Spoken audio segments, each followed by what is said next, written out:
सुपर्णा और आदित्य की शादी पूरे धूमधाम से संपन्न हुई। दोनों के परिवार खुश थे और सभी मेहमानों ने नए जोड़े को आशीर्वाद दिया। शादी की सभी रस्में पूरी होने के बाद रात का समय आ गया था, जब नवविवाहित जोड़ा अपने नए जीवन की शुरुआत करने जा रहा था। सुपर्णा थोड़ी नर्वस थी, लेकिन आदित्य ने उसे स्नेह और समझदारी से संभाला। दोनों अपने कमरे में प्रवेश करते हैं, जिसे खूबसूरती से सजाया गया था। कमरे में फूलों की भीनी भीनी खुशबू और मोमबत्तियों की मंद रोशनी माहौल को और भी रोमांटिक बना रही थी। रहस्योद्घाटन। आदित्य ने सुपर्णा का हाथ पकड़ा और उसे बेड पर बिठाया। उसने धीरे धीरे अपनी शादी की अंगूठी उतारी और कहा, सुपर्णा, मैं तुम्हें कुछ बताना चाहता हूँ। सुपर्णा के दिल की धड़कन तेज हो गई। उसने आदित्य की आंखों में देखा और पूछा, क्या बात है आदित्य? आदित्य ने अपनी आवाज में सच्चाई का फुट लाते हुए कहा, सुपर्णा, मेरे जीवन में एक बहुत बड़ा रहस्य है। मैं तुम्हें इसे बताना चाहता हूँ ताकि हमारे बीच कोई झूठ ना रहे। सुपर्णा ने आदित्य का हाथ थाम लिया और कहा, तुम्हें मुझ पर भरोसा है तो मैं भी तुम्हारे साथ हूँ। बताओ, क्या बात है? आदित्य ने एक गहरी सांस ली और बोला, मुझे लगता है कि हमारी शादी के पहले से ही किसी ने हमें निशाना बनाया है।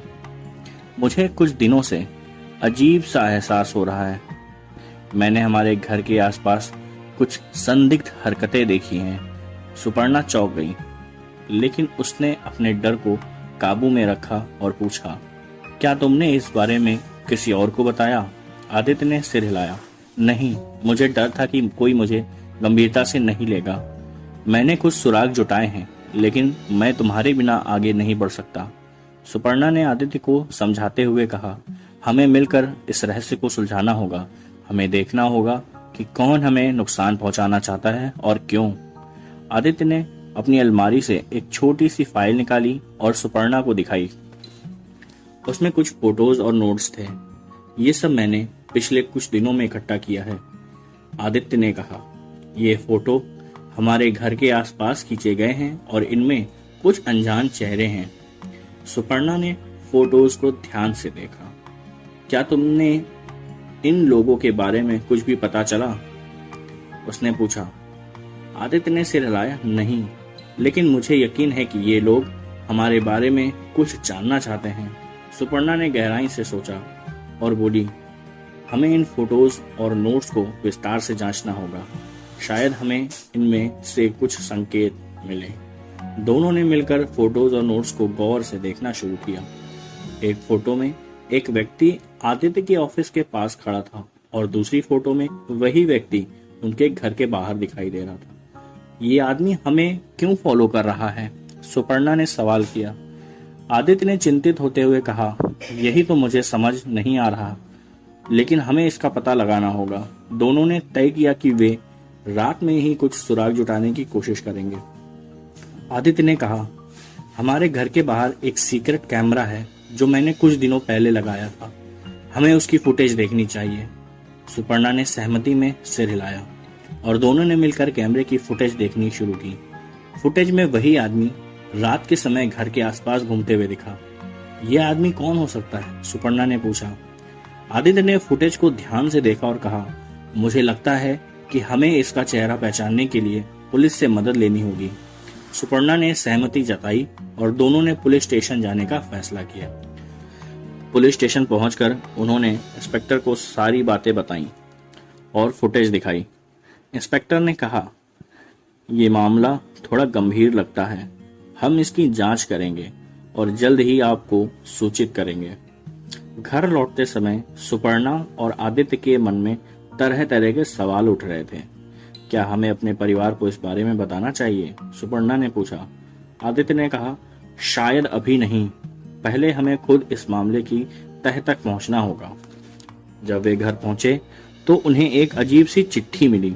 चिट्ठी में लिखा था, तुम दोनों को अपने अतीत के काले सच का सामना करना पड़ेगा।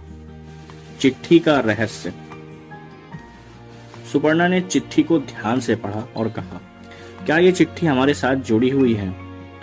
आदित्य ने चिट्ठी को हाथ में लिया और कहा, मुझे लगता है कि कोई हमें हमारे अतीत के बारे में कुछ बताना चाहता है।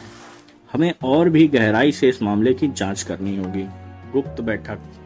अगले दिन आदित्य ने अपने एक पुराने दोस्त से मिलने का फैसला किया, जो एक प्राइवेट डिटेक्टिव था। उसने अपने दोस्त को सारी बातें बताई और मदद की गुहार लगाई। उसके दोस्त ने कहा, मैं तुम्हारी मदद करूंगा, लेकिन तुम्हें खुद भी सतर्क रहना होगा। सुपर्णा और आदित्य ने मिलकर अपने दोस्त के साथ योजना बनाई और तय किया कि वे उस व्यक्ति की पहचान करने की कोशिश करेंगे जो उन्हें फॉलो कर रहा है। साजिश का पर्दाफाश। डिटेक्टिव ने कुछ दिनों तक जांच की और एक दिन उसे उस व्यक्ति के बारे में महत्वपूर्ण जानकारी मिली। उसने बताया कि वह व्यक्ति एक पुराने दुश्मन का आदमी था जो आदित्य के पिता से बदला लेना चाहता था। आदित्य ने कहा, मुझे समझ में नहीं आ रहा है कि इस मामले का हमारे साथ क्या संबंध है। डिटेक्टिव ने बताया, तुम्हारे पिता ने एक बार इस व्यक्ति को धोखा दिया था और उसकी संपत्ति हड़प ली थी। अब वह बदला लेना चाहता है। अतीत का साया। सुपर्णा ने कहा, हमें अपने परिवार को इस बारे में बताना चाहिए ताकि वे सतर्क रहें। आदित्य ने सहमति जताई और दोनों ने अपने परिवार को सारी बातें बताईं। उनके परिवार ने भी उनकी मदद करने का वादा किया। अंतिम सामना। आखिरकार एक दिन आदित्य और सुपर्णा ने उस व्यक्ति का सामना किया। उसने कहा, तुम्हारे पिता ने मेरी जिंदगी बर्बाद कर दी, अब मैं तुम्हें नहीं छोड़ूंगा। आदित्य ने साहस दिखाते हुए कहा, हम तुम्हारे साथ समझौता करने को तैयार हैं, हमें जो करना पड़ेगा हम करेंगे। आदित्य के पिता ने भी अपनी गलती मानी और उस व्यक्ति को उसकी संपत्ति वापस देने का वादा किया। इस तरह उस व्यक्ति ने आदित्य और सुपर्णा को माफ कर दिया और उनका जीवन फिर से सामान्य हो गया। नया आरंभ।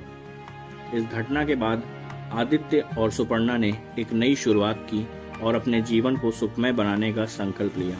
उन्होंने सीखा कि सच्चाई और समझदारी से हर समस्या का समाधान निकाला जा सकता है। उनका जीवन फिर से खुशियों से भर गया और उन्होंने अपने परिवार के साथ मिलकर एक नई दिशा में कदम बढ़ाया।